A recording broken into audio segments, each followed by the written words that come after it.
everybody, and welcome back to my channel. For today's video, we will talk about a case that is really controversial in the Philippines right now. This is a case that did not only shake the LGBT community, but also raise questions about the relationship between the Philippines and the United States. This is the story of Jeffrey, known as Jennifer Laude, and Joseph Scott Pemberton. 11th of October 2014, Jennifer's body was found in a bathroom in a motel in Olongapo City, Philippines. Jennifer was born on the 4th of November 1987. At age 26, she was living the good life in Olongapo City, Philippines. She was described as loving and supporting by family and friends. She was also engaged to be married to her German boyfriend. On the night of October 11, 2014, Jennifer and her friend Barbie went to a disco bar in Olongapo City, and that's where they met Scott Pemberton and his friends. The two groups decided to join together and have some drinks, maybe dance and chat for a bit. Later that night, the group decided to go to a motel nearby. Jennifer agreed to go with Scott, and Jennifer's friend Barbie went with another American soldier. 30 minutes after checking in, Scott left the motel. He must have been in a hurry because he left the door open. One of the staff noticed the door was open and went inside, and that's how they found Jennifer's body. She was naked from the waist down, and her face was shoved into the toilet bowl. They called the police immediately, and the police got there, secured the area, and they also noticed that Jennifer had ligature marks on her neck. That means she was also strangled. The police then started getting the statements from the people inside the motel that night, and they spoke to Barbie, Jennifer's friend. That's when they found out that Jennifer was supposed to spend the night with Scott Pemberton. They were able to trace Scott at the U.S. Navy, whose ship was docked in Subic Bay Freeport at that time. The police also gathered all the evidence from the room, everything that they can find, everything that they can treat as evidence. One of the things that they were able to collect were condoms. One of the condoms and the wrappers matched Scott Pemberton's fingerprints. Scott was then taken into the custody of U.S. Navy and was detained inside their ship, while the police continued their investigation and built a case against Scott Pemberton. He was obviously the only strong suspect at that time. On the 15th of December 2014, Scott was charged with murder, and he was then detained under the custody of the Philippine government. According to the Olongapo prosecutor's office, there was obviously a cruelty and abuse of power, and that is why they believed that the crime satisfied the charge of murder. Scott tried to appeal his charge, but he failed. The trial went on, and it was closed to the media. There was no media or no reporters were allowed inside the courtroom during the trial. So the media were just relying on what Scott's lawyer and Jennifer's family are giving them. I watched a couple of interviews given by Jennifer's mother and Scott's mother, Lisa. Both women were really heartbroken. They were just devastated. They couldn't imagine how in the world their sons ended up there. Jennifer dead and Scott being charged with her murder. Lisa also took the stand. She testified on how Scott was as a son, and she brought with her 22 letters written by Scott's family and friend back in the United States. They testified that Scott could never have done the crime, not even planned for it. On the 1st of December 2015, Scott Pemberton was found guilty of homicide. Now, this was because during the trial, Scott also took the stand. He narrated to the court what happened that day and that night. He said that on the 11th of October 2014, he went malling with his friends. Night, they went bar hopping. That's when they ended up in a disco bar where he and his friends met Jennifer and Barbie.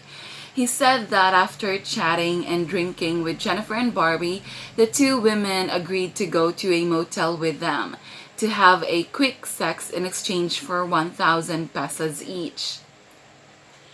Scott said that he and his friends never knew that Jennifer was a trans woman. He said that he never knew that Jennifer was not a real woman until they were about to have sex. Scott said that when they got inside the room, they were kissing and hugging each other, and then he felt something that made him realize that Jennifer was not a real woman.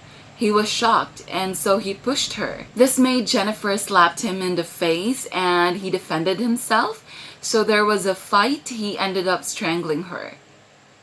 He said that he noticed Jennifer was not moving. He said that he tried to revive Jennifer, but she was still not moving. So he decided to drag her body into the bathroom so he can wet her face. But the faucet was not working, so he decided to use the water in the toilet bowl. He was pretty sure that Jennifer was still alive when he left the motel. Based on how the trial went on inside the courtroom, it was established that this crime was not premeditated. It was not something that he planned to do, that he only acted on his emotions at that time. And that is why the charge was downgraded to homicide. Scott was sentenced to 6 to 12 years in prison. In 2016, he appealed his sentence and the court ordered for it to be lowered to 5 to 10 years. But Scott was also ordered to pay for damages to Jennifer's family. He paid a total of 4.5 million pesos. Now, present year 2020, it's the 5th year of Scott serving his sentence. On the 7th of September 2020, yes, just beginning of this month, Scott was given absolute pardon by the Philippine President Duterte.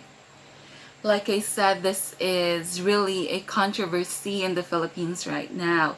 A lot of people say it was unfair and that it was just absurd. Like, how in the world a Philippine president would give an absolute pardon to someone, to an American who killed a Filipino?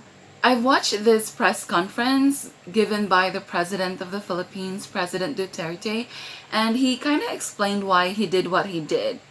This was a decision that he didn't just decide right there and then. This was something that he really thought about. He even consulted the Executive Secretary and the Secretary of Justice before deciding to give the pardon to Scott.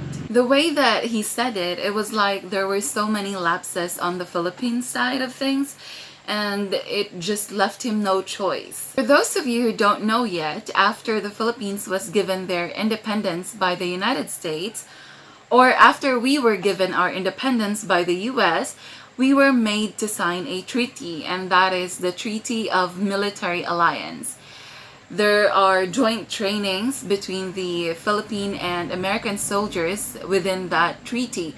And under that treaty, there is a program called VFA, or Visiting Forces Agreement, which was the reason why Scott Pemberton was here. It will sound silly, but it is the truth. Under that program, Visiting Forces Agreement of the Philippines and the US, if there is an American military or American soldier who's in the Philippines under that program and he committed a crime, he's supposed to be under the custody of the US government before, during, and after the trial. Even if he's found guilty, he will stay in the custody of the US government. However, like I said earlier, Scott was actually detained under the custody of the Philippines, so that means the Philippines violated the rule. Also, in the Philippines, there is a law called GCTA. I believe that means Good Conduct and Time Allowance. That's basically for criminals. If you are a good prisoner and you've broken no rule inside the prison, then you can apply for it. You can apply for your sentence to be lower or lessen. So Scott actually applied for this as well. On the 1st of September 2020, the court ordered his immediate release, which the Bureau of Corrections failed to comply. Again, that's another violation. So when the president of the Philippines heard about this, well, if you guys don't know, our president is a lawyer, so he's really strict in following the rules that's set. Regardless if it seems unfair to you, if that's the law, that's the law. That's just the way he thinks about things. So when he heard about this, like I said, he consulted the Secretary of Justice. They reviewed Scott's file and what happened with the case. And then he decided to give the absolute pardon on the 7th of September this month. I've seen a recent news about Jennifer's family and how they are so troubled about this decision by the government. They said that it was really unfair and that it is absurd.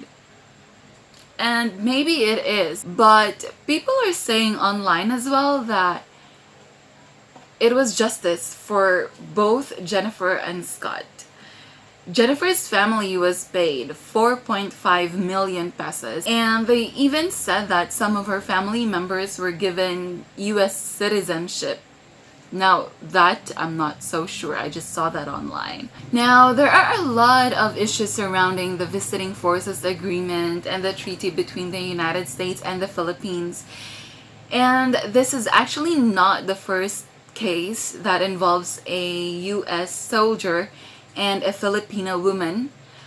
There was a case that happened in 2005, but that's gonna have to be in another video. Well, what do you guys think about this case? Do you think it's fair for both Scott and Jennifer, or do you think it's totally unfair that there's no way the government should free Scott?